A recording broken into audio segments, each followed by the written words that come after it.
All right. Good morning or afternoon or evening, Spearheads. We're going to do a quick follow-up video on the Condor Titan Elite, Condor Elite Titan Tactical Bag.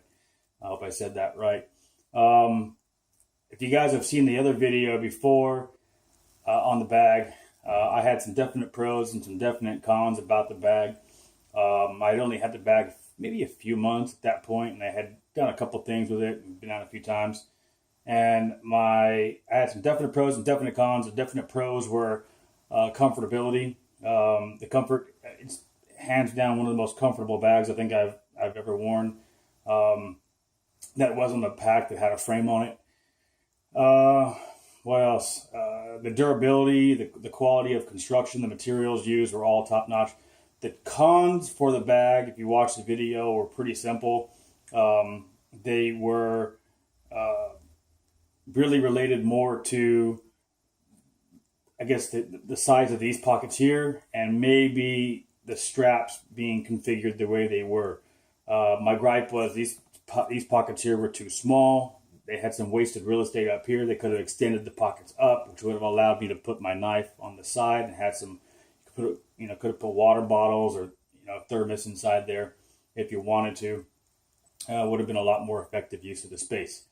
All that said, I've had the pack about 10 months, and I've done a lot more with it. I've done a lot more hiking and events with it, go ruck training and whatnot.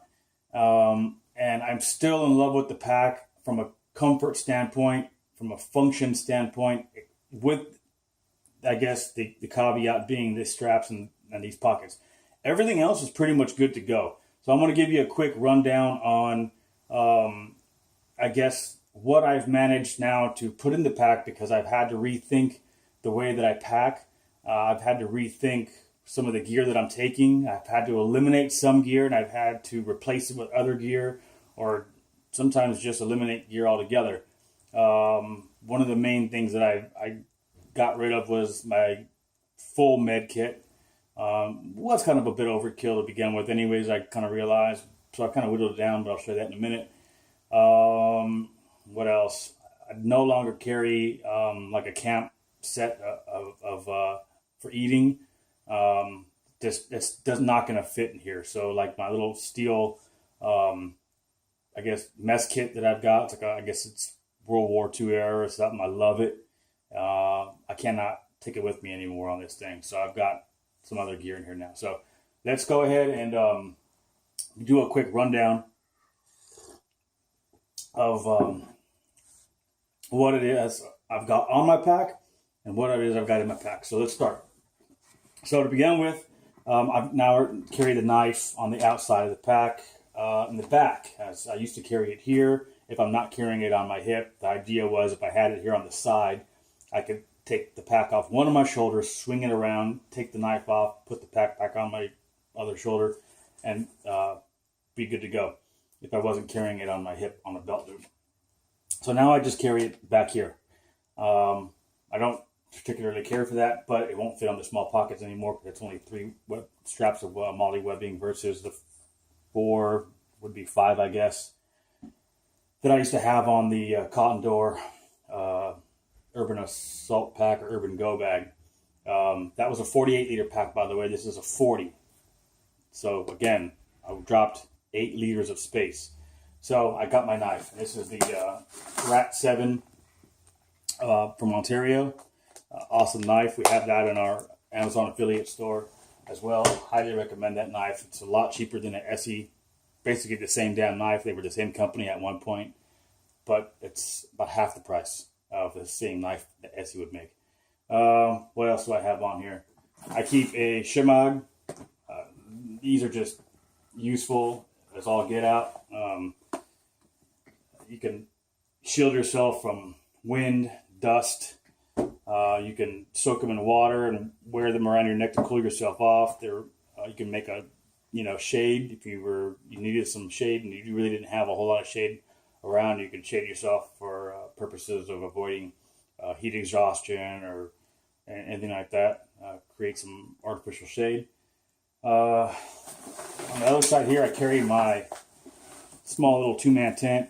I have another smaller tent that I take with me, but I just happen to have this one on it today. So I take this and I put my tent on the side here, and I keep that right there. And of course, what I do is I just wrap everything up in there, and it just sits right here on these straps. The next thing that I will usually have is a sleeping bag strapped down here. If I'm hiking backcountry, sleeping bag just sits in the bottom down here, strapped in with some more webbing through these loops. These are pretty durable. They are kind of a tight squeeze for a 1-inch loop, but once you got them in there, they're good to go. The sleeping bag is pretty secure. I keep a bit of rope on my shoulder strap. Rope is always good. And let's now get to the inside of the pack. So again, the pack's made really well. I have no issues with this thing. I've had it again for 10 months. I've been a lot of places with it now. I don't have any major damage to report on the pack or any major flaws in construction. I haven't had anything break. The most I had break was one of these little zipper pulls came off, but they're really easy to fix once you figure out how these little things are made. These things pop out, the zipper goes, the little cord goes in, you put it back on, and it's good to go. Other than that, I haven't had anything go wrong with it. All right, so in this little pocket, this one's velvet lined inside here. I keep a little camera, quick on the draw camera there. I'll keep a battery, 9-volt battery to use with steel wool to make fires, and I keep it in a little plastic bag because you don't want to keep your battery with your steel wool for obvious reasons. You'll burn yourself up, ignite it. I got that. This pocket here, I've decided to make my kind of like my med pocket. In my Urban Go bag has that big pocket in the front, and I used to fit a full med kit in that thing. Again, I had 8 more liters, so I had space for a pretty decent size med kit. I mean, I had a pulse oximeter in that thing, a BP cuff, you name it. So, but again, I had to rethink some things. It's forced me to rethink. Do I really need a pulse oximeter and a BP cuff in a wilderness environment scenario? Yeah, sure, it'd be nice to be able to get that info, but you know, shit hits the fan out in the woods. Really just coming down to ABCs and not a whole lot of use for that kind of stuff, so I kind of cut it out. All right, so inside here, well, let's start with this is now my new med kit. So mainly what I decided to take with me now in a med kit is antiseptics, pain relieving gels, ointments, Band-Aids, 4x4s. I have a SWAT T tourniquet in here as well, as you can see. What else? Tape, gloves, nitrile gloves, things like that. So again, losing 8 liters will force you to rethink some things. Also have a SAM Splint made by Sawyer. If you don't have one of these, you're wrong. Get one. They're inexpensive. They're effective. We use them as medics in the field all the time to immobilize or splint. They bend and they stay put, and they make excellent splints and immobilization devices. Combine that with some Ace Bandage, which I have in another pocket, and you're good to go. Definitely get one of these. And by the way, thank you to Sawyer for sending this out to me. Appreciate that. I also have a solar blanket, or I guess space blanket you call them. Extremely useful. I don't have to really go over the practicality of this. There's a dozen different makers. This is a larger one, 2-sided, different colors. I like to have different colors for signaling in case I need that. Make sure you have one of these, some various brand. What else I got in here? A spoon and knife. Little cookware set. Let's see, snap lights. I've got those in here. So let's just take them out. Lay everything on the table so you can see everything afterwards. I've got Zippo fluid for the lighters. Help start a fire, work smarter, not harder. I've got a little hygiene kit, toothbrush, toothpaste, and some Camp Sud soap. Basic stuff. What else?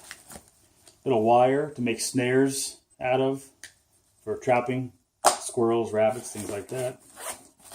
What else? Oh, more gloves, more nitrile gloves. You can never have enough of those. They're lightweight, they weigh nothing, but they're extremely useful.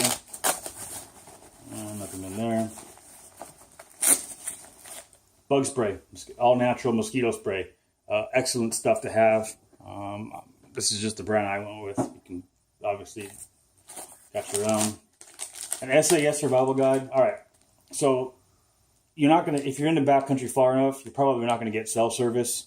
There's an app that SAS makes for their phone, for your phone, that you can use. But obviously, if you're out of range, out of service, you're not going to have that. So I carry this with me. Also, it makes for good reading on downtime. So when you finally stop for the day and you just want to have a cup of coffee in the morning or whatever, you can flip through this, pick up some more skills, and try some new things on your trip. And it's just a good thing to have in case shit hits the fan as a resource. Pocket guide, SAS, a survival guide. Pocket size. Get one. They're not very expensive and they're a good resource to have. That's it. And there, in here, I got things like handkerchiefs. I got one, tactical, Digicam pattern, and one American flag pattern that's real bright, shiny, and new. So I would use the American flag one to signal in case I had, search and rescue coming for me or something like that. Or anyone else for that matter, and I needed to let them know where I was. I probably would put this on a stick, wave it around, stick it in the ground. It would flap in the breeze, and that American flag stands out. Red, white, and blue stands out in the wilderness big time. They're not going to miss that. The Digicam one is, just in case you want to soak it in water, tie it around your neck, keep yourself cool. Contractor bag. You can make shelter out of this, make a poncho out of it, keep the rain off of you, stay dry, retain heat. You all seen boxers wear those trash bags to go running and it retains heat. Same thing here. Let's see. Hand warmers of obvious, use for that. It's December. It's getting chillier. Wipies. Keep yourself clean. Wipe your butt when you go take a dump. Also, you can use it to just keep your general hygiene up as far as your feet and your pits go, things like that. Let's see. We'll move into the smaller pockets now. So, again, I still got to gripe with these things. I wish they would have extended these pockets up. It wouldn't have been a big deal to do so, in my opinion. But, whatever. I've learned to deal with it now. An ace bandage. This is just extremely helpful to have. You can immobilize using the Splint, and you wrap with this. Also good in case you have sprains or strains. You can apply compression to the injury and then elevate it. Elevate. Rice, right? I heard of rice, I'm sure. I got a little CPR mask. God forbid something happens to somebody on my watch and they need CPR. Again, I had a much more extensive med kit in my other pack, but I realized, after I performed CPR and respirations and compressions, there's really not a whole lot I can do after that. I'm not giving anybody an IV out in the backcountry. I'm not carrying an IV, at least with me. It's just not practical. So I kind of ditched a lot of stuff, and that's about kind of where I draw the line now. And here I've got these little electrolyte things that you can get from REI are really good to have. These have saved my butt several times. But when you're done with them, you can take the container and you can just put other stuff in here. I have pink Himalayan salt in here now, so. And that's a good source of electrolytes as well. And in this one, I've got other things like aspirin, Imodium, anti-diarrhea, obviously, ibuprofen. So you don't want to get diarrhea out in the field because they'll dehydrate you. So I keep them in here. And these little things are waterproof. They work pretty good once you're done with them. This is a different brand, I think, from REI. But electrolyte tabs. So once you get those, you can use them for other stuff. So that's part 1 of this video. We'll continue part 2 with the other stuff in the pack. Cpr Survival out.